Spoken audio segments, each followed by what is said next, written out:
প্রিয় ভাইরা, আমরা জানি সেই 53 বছর আমাদের উপর যে জুলুম চলেছে, এরপরে 17 বছরের আওয়ামী দুঃশাসনে আমরা কোনোখানে পৌঁছতে পারিনি, একজন আরেকজন সাথে দেখা করতে পারিনি, শুধু দেখা হয়েছে কোর্টে আদালতে। প্রিয় ভাইরা, আমাদের সম্মান হয়তো কক্সবাজার আদালতে সবাইয়ের সাথে দেখে থাকতে হয়তো, আমাদেরকে সাফা মারোয়া দূরবর্তী রাখছিল এই সরকার। প্রিয় ভাইরা, এই সরকারের পতনের পর একটি পরিবর্তন এসেছে ইসলামী ছাত্র শিবিরের নেতৃত্বে। আমাদের তখন অন্ধকার চাচ্ছিল না, সব কান থেকে আমরা অন্ধকার দেখতেছি, আলোর মুখ দেখতেছিলাম না, শত শত ভাইরা শহীদ হচ্ছে, তারপরে এই তগতর ফাতর আমাদের মাথা থেকে ঝরছে না। তখন প্রিয় ভাইরা, ভাবিলের মতো এই ছাত্র জনতা এসে আমাদেরকে মুক্তিদার করলেন মহান রবের রহমতে। প্রিয় ভাইরা, এখন এই সুযোগে আমাদের দেশে 90 স্বৈরাচারের উদ্ভব হয়েছে। আমার ভাষায় তারা বলে ইন্না মাআকুম, তারা বলে যে আমরাও আপনাদের সাথে ছিলাম। জাতীয় নেতারা বলে ছাত্র আন্দোলনের সাথে আমরা ছিলাম না কোনো মতে, আবার তারা এখন বলেছে আমরা আপনাদের সাথে ছিলাম।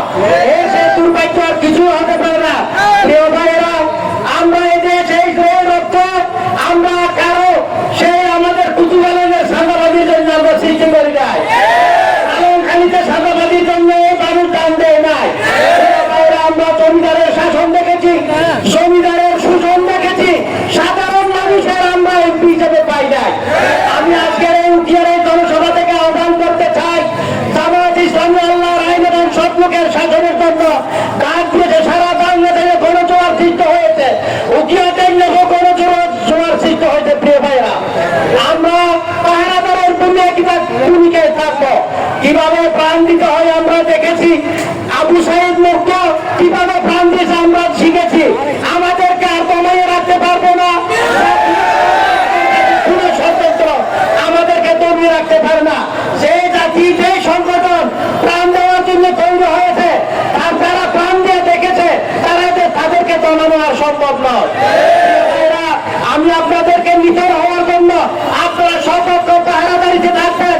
নূর আহমদ আনোয়ারের নেতৃত্বে ইনশাআল্লাহ মানুষ এগিয়ে যাবে, মুক্তি পাবে শোষণ থেকে, মুক্তি পাবে সাদাবাস থেকে। সবাইকে খবরে যাওয়ার আগ পর্যন্ত এই পথে টিকে থাকার তৌফিক দান করুন। ওয়া আখিরু দাওয়ানা আলহামদুলিল্লাহি রাব্বিল আলামিন। আসসালামু আলাইকুম ওয়া রাহমাতুল্লাহ।